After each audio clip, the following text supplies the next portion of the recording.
Olá, boa tarde, tudo bem? Hoje é quarta-feira, 17 de junho de 2020, está no ar o Boletim Guará. Vamos às informações. Cresce bastante o número de casos confirmados de Covid-19 em um único dia. A terça-feira fechou com mais de 2.000 casos novos. Comparado à segunda-feira, quando foram menos de 800, o crescimento de ontem foi ruim. Segundo o boletim epidemiológico liberado pela Secretaria de Estado da Saúde, o interior do estado teve um crescimento muito grande no número de casos só no dia de ontem. Vamos ver os dados disponibilizados? Pode colocar na tela para mim, faz o favor, os dados dos dias de ontem, pois já estão. São 62.711 casos confirmados em todo o estado do Maranhão. 36.970 pessoas recuperadas, 1.537 óbitos, 24.204 casos ainda ativos. São 23.126 pessoas isoladas em casa, 675 internadas em enfermaria, 403 internadas em UTI. Dos casos novos, está aqui o número exato, 2.119. 63 na Ilha de São Luís, 184 em Imperatriz, 1.872 nas demais regiões do estado. Foram mais de 117 mil testes até o momento, quase 54 mil casos já foram descartados, 1.046 casos ainda suspeitos no estado do Maranhão. Virando a página, vamos ver como é que está a situação da ocupação dos leitos. Houve uma mudança novamente nessa questão da ocupação dos leitos. A Ilha de São Luís voltou a respirar consideravelmente, de forma tranquila em relação a esta temática, pois dos leitos exclusivos para a Covid, aqui na Ilha de São Luís, os leitos de UTI, 165 estão ocupados. A taxa de ocupação caiu para 68,75%. Lembrando que há poucos dias atrás estávamos com 92,5%, mas já caiu agora para menos de 70%. Leitos clínicos, a taxa de ocupação se manteve quase igual ao que estava ontem, 25,40% a taxa de ocupação. É pouco mais de um quarto dos leitos ocupados. Já na cidade de Imperatriz, manteve-se mais ou menos o que estava ontem, os leitos de UTI, taxa de ocupação de 87,04%, e os leitos clínicos, taxa de ocupação de 75,31%. Virando aqui para este outro lado, vendo as demais regiões, vemos que 139 leitos de UTI estão ocupados nas demais regiões. A taxa de ocupação de 77,22%. Leitos clínicos, 69,62%, de um total de 497, 346 estão ocupados. E mais uma vez, o governo do estado fez a entrega de novos leitos nas demais regiões. Por isso, acabou caindo a taxa de ocupação de leitos, tanto de UTI como leitos clínicos, nas demais regiões do estado. Agora nós vamos ver como é que está a situação dos casos por dia. Já está aí na tela, você está conferindo aquela gangorrazinha, costumeira que a gente já está tendo mais ou menos há algumas semanas. Ontem, fechou com esse número grande de 2.119 casos, vou virar aqui para o outro lado, para ficar muito mais fácil, 2.119 casos no dia de ontem, comparado à segunda-feira, que foi 742, e ao domingo, 991, cresceu bastante. Foi mais do que o dobro de casos do dia de ontem e também do dia de segunda-feira, do que na realidade do que no domingo, mais do que na segunda e na terça-feira. O domingo foi bem aqui. Vamos virar agora a página de novo, falar agora sobre os óbitos por comorbidades.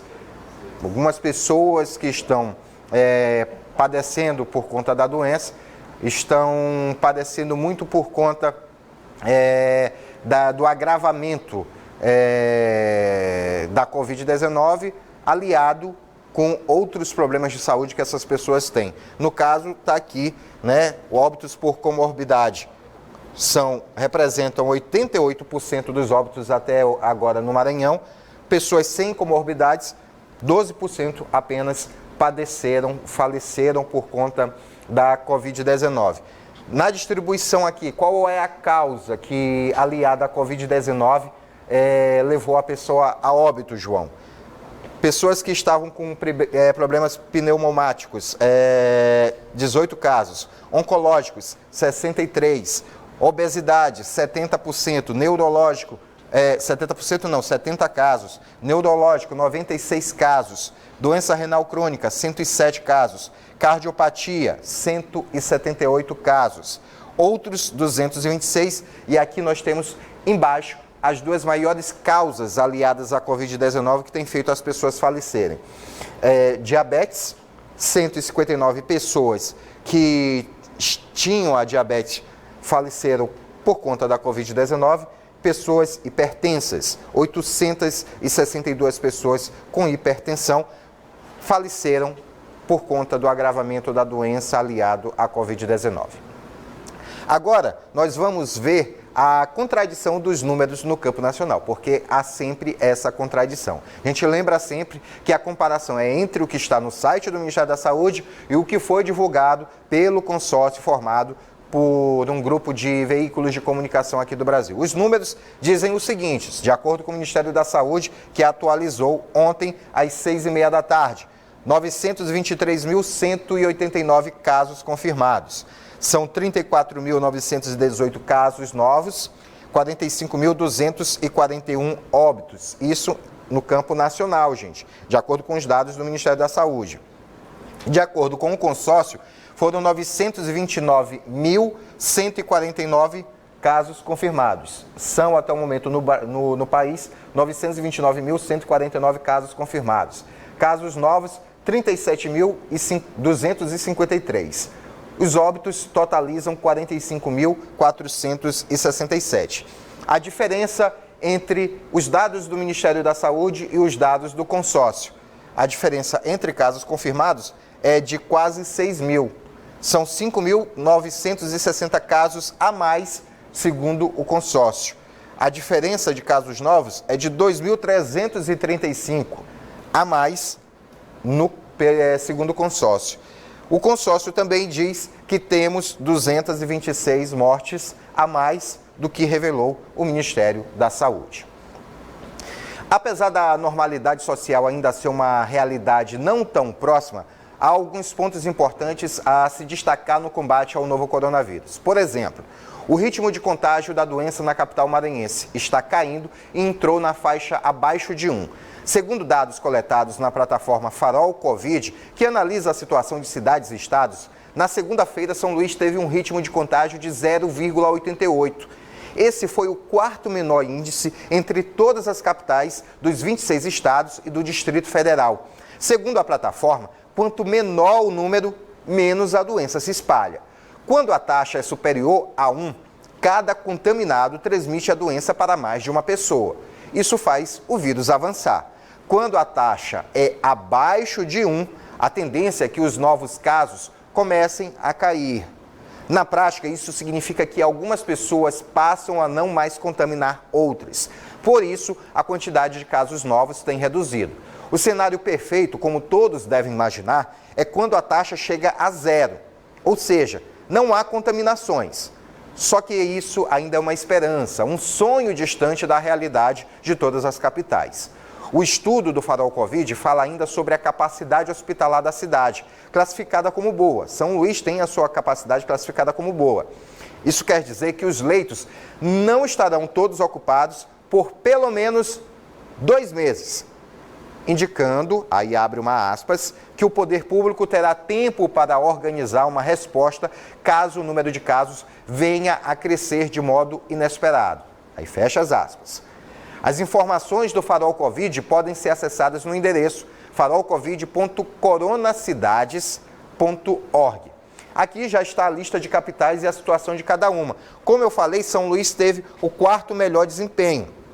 Aqui, as 9 capitais com o melhor desempenho estão na sinalização verde. São Luís é a quarta, ficou abaixo de 1. Uma situação muito boa no que diz respeito à propagação do coronavírus. Tem se disseminado menos o vírus na capital maranhense. Em contrapartida, aqui na caixa amarela estão outras 9 cidades, outras 9 capitais, onde a situação já é de alerta.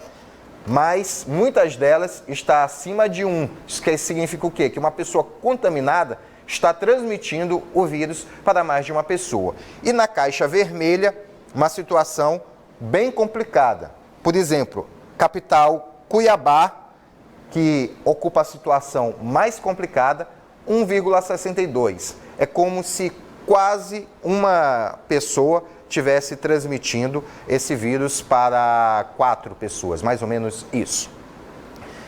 Pode tirar a cartela agora? Pode voltar para cá? Porque é hora do nosso intervalo comercial. Fique em casa, voltamos já com o Boletim Guará.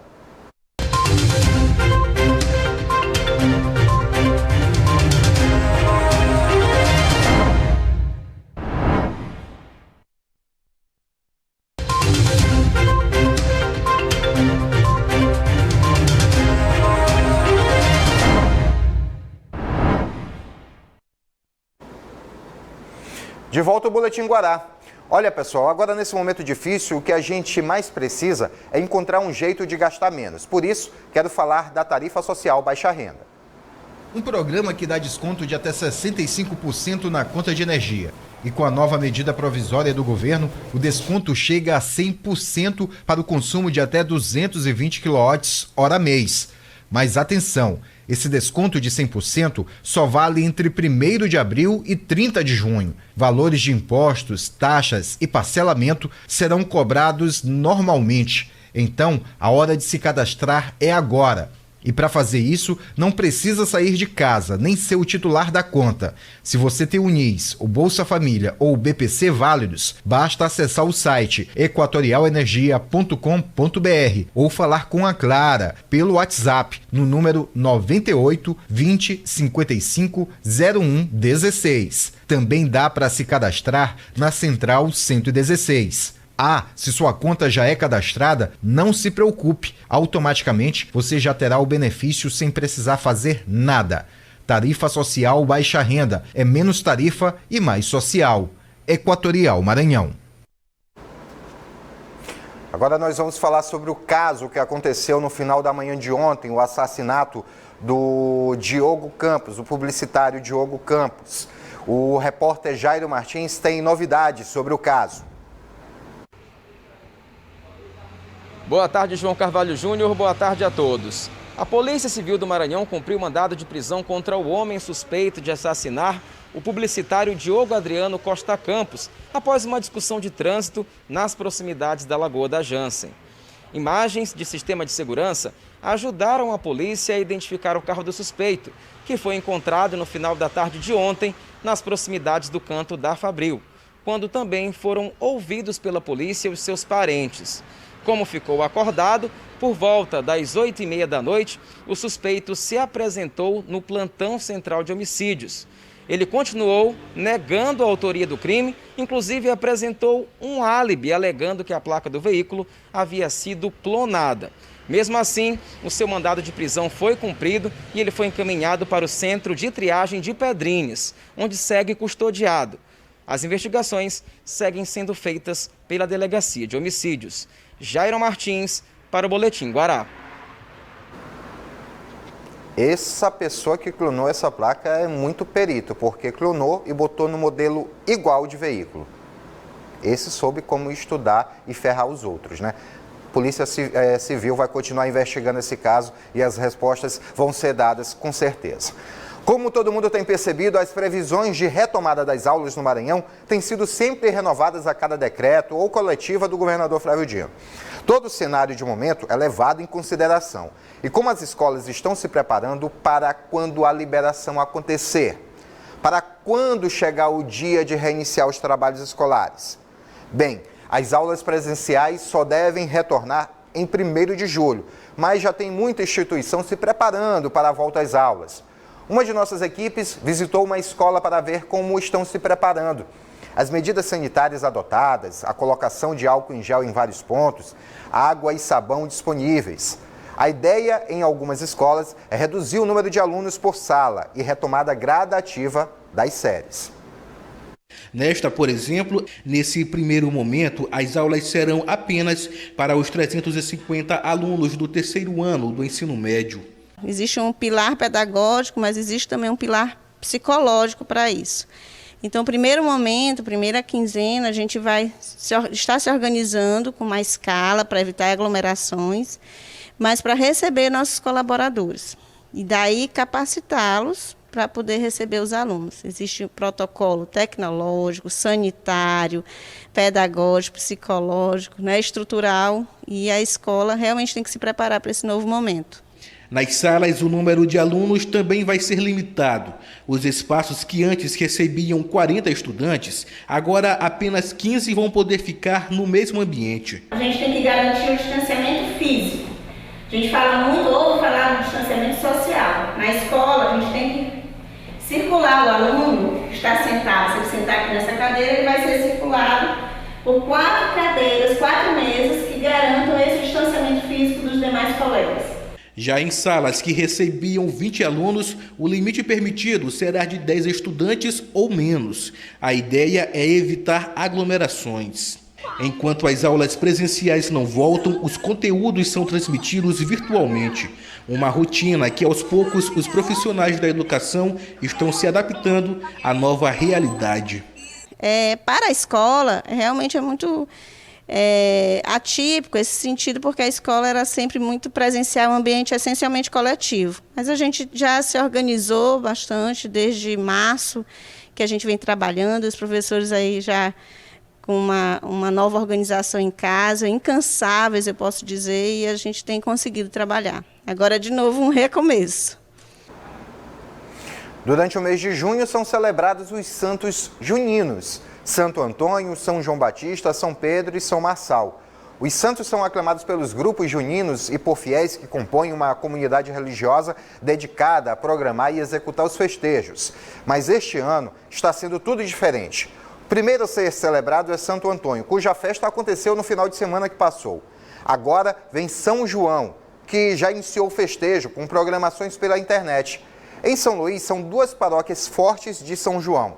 Na que fica no centro da cidade, já foi anunciada a programação que será transmitida pelas redes sociais da paróquia todos os dias às 5 da tarde. Já na paróquia do Vinhais Velho, a programação será transmitida às 7 da noite pelas redes sociais da paróquia e vai de 21 a 24, data do encerramento da festa. No dia 21, haverá a carreata de abertura às 8 da manhã, com concentração no Largo, e a Santa Missa às 7 da noite, no Largo da Matriz, com a participação das famílias, só que todo mundo em seu carro. Vamos ao intervalo, não saia de casa, porque voltamos já com o Boletim Guará.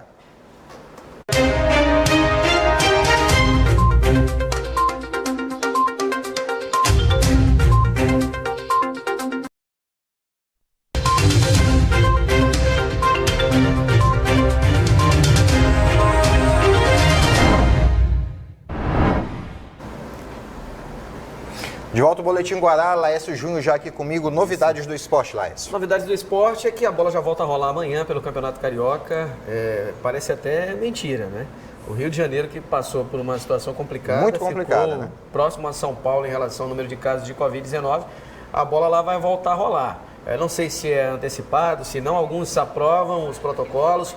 O Flamengo fez muita pressão para que a bola voltasse a rolar lá no Rio de Janeiro e vai voltar. Aqui, onde nós temos um maior número de leitos, no que diz respeito ao tamanho da população em relação ao Rio de Janeiro, a prudência está maior, né? Até agora não temos uma autorização de fato das autoridades sanitárias para os times voltarem a treinar, mas acredito que depois dessa medida tomada no Rio de Janeiro e outras decisões que estão sendo tomadas a nível de Brasil, a própria Copa do Nordeste já afirmou que retorna. Teremos a conclusão da Copa do Nordeste em sede única, que pode ser em Pernambuco, no Ceará ou na Bahia. Eles irão definir. O Imperatriz ainda precisa fazer um jogo. E amanhã tem a volta do Carioca. Provavelmente com essa volta do Nessa Carioca... volta do Carioca, Fluminense e Botafogo perderam, Fluminense e Botafogo perderam, mas provavelmente não entram em campo, né? Os times vão ingressar com ações para que não joguem agora. O detalhe, JF, eu sempre tenho dito isso aqui, que mesmo com o futebol parado, os times têm que estar prontos para quando a decisão da volta for acertada e for tomada. Os outros 13 do Rio se prepararam. Fluminense e Botafogo ficaram para trás. Dos 4 testes, só realizaram 2 até agora. Então precisam de um maior tempo. Os outros não. Estão prontos para voltar, inclusive Flamengo e Bangu. Aqui na segunda-feira vai ter o Ultimato, um assunto pertinente também a questão dos jogos em sede única ou não, mas acredito que na segunda já teremos data para reinício e confirmação do Campeonato Maranhense. Outro detalhe, surgiu a informação ontem, essa que eu vou passar em primeira mão no Boletim Guará, o presidente da Associação de Clubes da Série B, que é o presidente do Avaí, lá do estado de Santa Catarina, no sul do Brasil, ele confirmou que a ideia da CBF é retomar o Campeonato Brasileiro, aliás, iniciar as competições nacionais no meio de agosto. Depende da situação sanitária de todos os estados envolvidos na Série A e na Série B principalmente. Sim. Mas de acordo com ele, a ideia é o início das 4 divisões do futebol brasileiro a partir do meio de agosto, né? Certo. Eu acredito que esse campeonato nacional, os 4 comecem lá em setembro, terminando a partir de fevereiro ou março do ano que vem. Mas vamos aguardar, são essas as boas novidades que temos de perspectiva do futebol. Os campeonatos nacionais vão ficar parecido um pouco com o que era nos anos 90. Gente, o Boletim Guará fica por aqui, mas antes eu quero passar uma informação. Recebemos a informação há pouco que o arcebispo de São Luís, Dom José Belisário, está internado. Ainda não sabemos as razões da internação, mas desde já desejamos a ele melhora. Vem aí Danilo Quixaba e o Fazemos Qualquer Negócio. Boa tarde, já sabe, se puder, fique em casa. Paz e bem a todos. Boa tarde, até amanhã.